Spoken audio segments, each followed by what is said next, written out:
비아그라로 치료가 되지 않아요. 뇌 구조 자체가 물리적으로 변화했기 때문이거든요.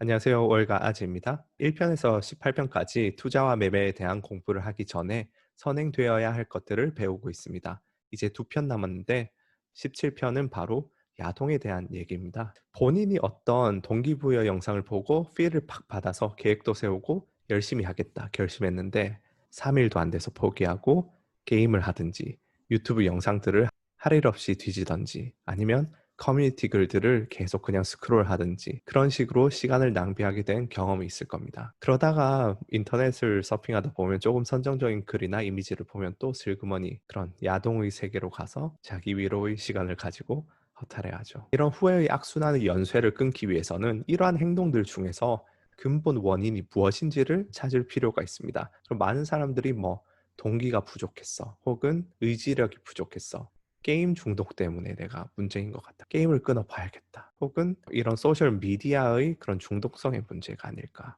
근데 의외로 근본적인 원인은 야동일 수 있습니다. 특히 남성분들. 제가 이 주제에 대해서 이것저것 찾아보고 이번에도 마찬가지로 논문들을 인용하면서 영상을 제작하려고 했는데 이미 제가 말씀드리고 싶은 부분들을 너무나도 잘 구성해서 설명을 한 테드 강연이 있더라고요. 게리 윌슨이라는 학자분이 위대한 포르노 실험 그런 강연인데 그래서 그냥 오늘은 이 강연을 토대로 제가 말씀을 드리면서 여기다가 제가 조금 첨언을 할게요. 혹시 영문으로 된 영상을 보시고 싶으시면은 이 주소로 가시면 됩니다.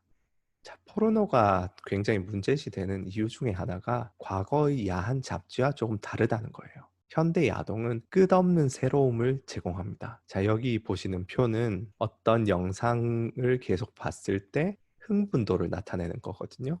그래서 이 20번째 정도에서 갑자기 흥분도가 높아지는데 여기서 이제 새로운 영상을 보여줘요. 이전까지는 이미 봤던 영상들을 계속 보기 시작하면은 흥분도가 계속 낮아지는데 그러다가 새로운 영상을 보면은 확 다시 높아집니다. 이제 유전적으로 수컷들은 자신의 유전자를 최대한 많이 퍼뜨리는 것이 유리하기 때문에 새로운 암컷에 더 흥분하는데 이걸 쿨리지 효과라고 합니다. 이 표는 양으로 한 실험인데 수컷 양이 어떤 한 명의 암컷 양과 계속 이제 관계를 맺으면은 사정에 걸리는 시간이 점점 더 오래 걸렸는데 새로운 다른 암컷 양들을 계속 바꿔주면은 사정 시간이 그렇게 늘지 않는 것을 발견했습니다. 근데 자연 속에서는 이제 동물의 세계에서 그런 알파 메일이 아니면은 이런 기회가 흔하지 않죠. 특히 인간의 사회에서는 사회화가 많이 되어서 이런 경우는 흔치 않습니다. 그래서 포르노가 위험한 이유가 우리 뇌는 각기 다른 그런 야동 속의 여성을 새로운 유전자 전파 기회로 인식을 해요. 그래서 새로운 여성의 이미지, 영상을 볼 때마다 뇌는 도파민을 분비한다는 거죠. 선조들은 평생 10명의 미인을 볼 수 있을까 말까 했지만 현대 남성은 10분 안에 10명의 영상을 보는 게 가능하죠. 그래서 이렇게 클릭할 때마다 도파민이 계속해서 분비가 됩니다. 이 연구자분이 이런 것들에 대해서 연구를 했는데 초기에는 이 어려웠던 이유가 야동을 보지 않는 남성이 없어서 비교 연구가 불가능했대요. 야동을 안 보는 집단과 보는 집단을 비교해서 결론을 내야 되는데 모두가 야동을 보니까 이게 야동의 효과를 측정할 수가 없는 거죠. 우리가 흔히 중독을 얘기할 때 코카인, 헤로인, 그런 마약을 가장 강력한 중독으로 알고 있습니다. 근데 실제로는 가장 강력한 중독의 기제는 식과 성이에요. 먹는 것과 섹스. 쥐에게 고칼로리 불량식품을 무제한으로 주면은 거의 모든 개체가 비만으로 되고 미국인들의 80%는 과체중이에요. 근데 코카인이나 알코올은 쥐에 대해서 실험하든 인간에 대해서 실험하든 10% 정도만 중독이 됩니다. 이게 빈지 메커니즘이라고 하는데 음식이나 성적인 것에 대해서 이렇게 만성적으로 과도하게 노출이 되고 계속해서 도파민이 분비되기 시작하면은 빈지 메커니즘이라고 델타 포스 B라는 것이 축적이 되는데 이 단계에 이르면 뇌가 구조적으로 변화하기 시작합니다. 그러면서 다른 자극에 대해서 무감각해지고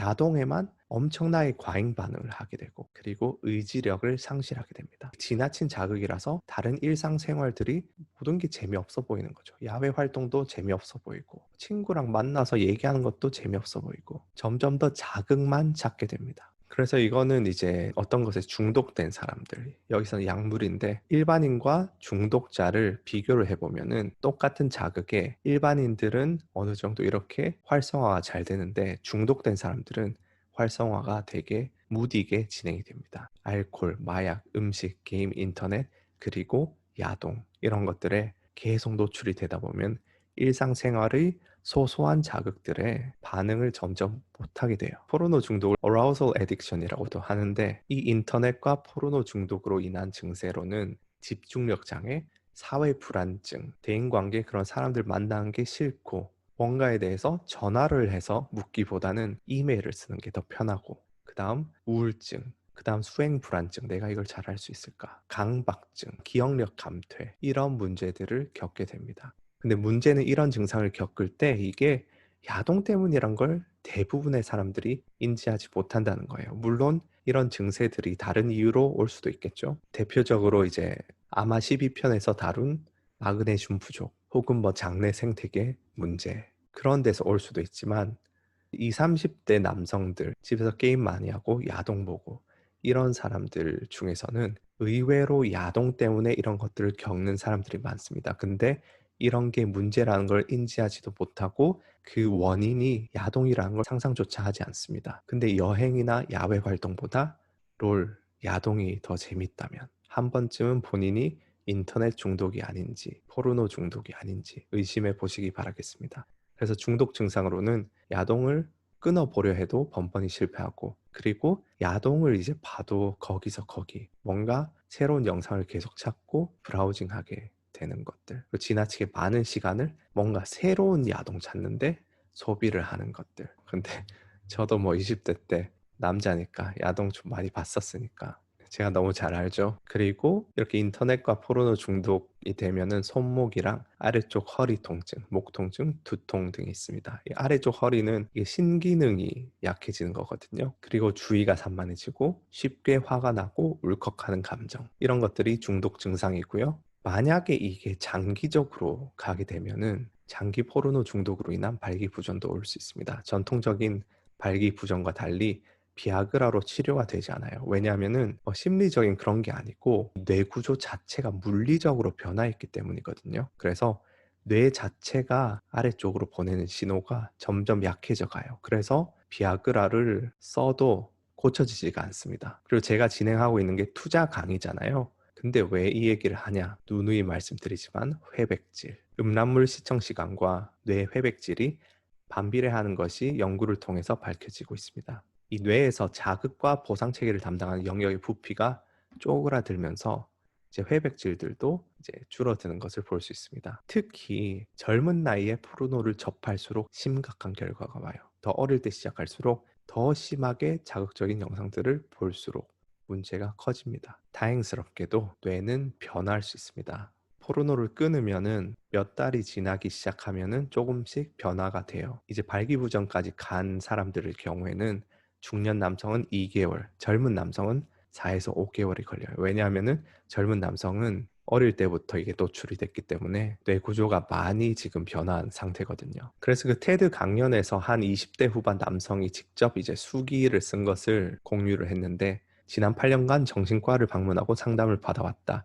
우울증과 아주 심각한 사회 불안 장애, 기억력 감퇴 증세를 진단받았었고 이런 각종 정신치료약을 처방받아서 사용해 보기도 했다. 대학을 2번 중퇴했고 일에서 2번 해고당했고 불안을 감소시키기 위해 대마초도 썼다. 나는 14세부터 매일 포르노를 봐왔다. 지난 2년간 이런저런 시도들을 해본 결과 드디어 문제는 포르노란 걸 깨달았다. 지난 몇 달간 이를 끊으려고 노력했고 드디어 성공했다. 너무나 힘들었지만 그만큼 너무나도 세상이 달라졌다. 정신치료제들을 더 이상 복용하지 않게 되었고 우울증이 사라졌으며 집중과 기억력도 좋고 발기부전도 사라졌다. 정말 새로 태어난 것 같다. 2번째 삶을 얻은 기분이다. 이런 수기가 있죠. 근데 여기서 명심하셔야 될 것은 자위 행위가 나쁜 것이 아니고 야동이 나쁜 것이라는 거예요. 요새 뭐 보면은 그런 금달 운동? 어쨌든 금욕적인 삶을 살겠다고 그런 운동도 있는 걸로 알고 있는데 그것은 좋은 게 아니에요. 적당한 자위 행위는 전립선에도 좋고 건강에 여러모로 이로운 점이 많은데 자위 행위가 이제 건전하고 건강한 것이라는 이유 때문에 야동을 또 마음 놓고 보게 되는 것이 문제예요. 오늘부터 상따 야동 말고 글을 보시든지 아니면은 뭐 상상을 하시든지 아니면은 실제 사람과 함께 건전한 욕구 해소로 뇌를 정상으로 되돌리시기 바랍니다. 그래서 오늘의 주제는 좀 강렬하죠. 주제를 커버해야 되나 이런 고민을 했어요. 근데 저도 뭐 20대에는 그런 경향이 있었고 저 같은 경우만 해도 제가 중학교 때 무슨 인터넷 시범 교육 학교로 지정돼 가지고 그때 처음으로 인터넷이 좀 들어오고 막 그런 세대라서 고등학교까지만 해도 그런 야동이 그렇게 활성화가 되지 않았었어요. 근데 요즘에 이제 10대, 20대들 보면 굉장히 이걸 일찍 접하고 마음껏 접할 수 있죠. 게다가 저희 때는 또 뭔가 자위나 그런 성적인 건 다 좀 죄책감을 느끼는 사회 분위기가 있어 가지고 물론 그게 좋은 건 아니었지만 야동 보는 거에 대해서 어쨌든 이게 좋지 않다는 마인드라도 있었는데 요즘은 이제 그런 성교육도 많이 선진화되면서 이제 자위 행위가 나쁜 게 아니다. 그런 식으로 10 대들한테 가르치면서 그 과정에서 자위 행위가 나쁘지 않고 건전하니까 야동 보는 것도 나쁘지 않다. 이런 식으로 연결이 되면서 10대, 20대가 그런 걸 굉장히 많이 소비하고 있는 걸로 알고 있어요. 그래서 조금 낯뜨거운 주제긴 하지만 투자와 매매에 대해서 많이 배우려고 하시는 특히 20, 30대 젊은 남성분들께서 이 부분에 대해서 꼭 직시를 하시고 본인의 뇌가 진짜 물리적으로 변화하니까 그에 대해서 숙지를 하시고 최대한 주의를 하셨으면 좋겠습니다. 그래서 여기까지가 17편이었고요. 드디어 이 투자와 매매에 대한 선행 시리즈가 끝이 나고 있습니다. 그래서 이제까지 제가 주식에 대해서 얘기를 하는 것이 아니고 뭔가 계속 다른 주제를 하는 것 같아서 답답하신 분들도 계셨을 건데 18편을 마무리할 때 실제 투자와 매매를 어떻게 하는지 본편에서는 어떤 식으로 진행할 것이며 어떤 부분들을 배워 나갈 것인지 한번 정리를 해드리도록 하겠습니다. 감사합니다.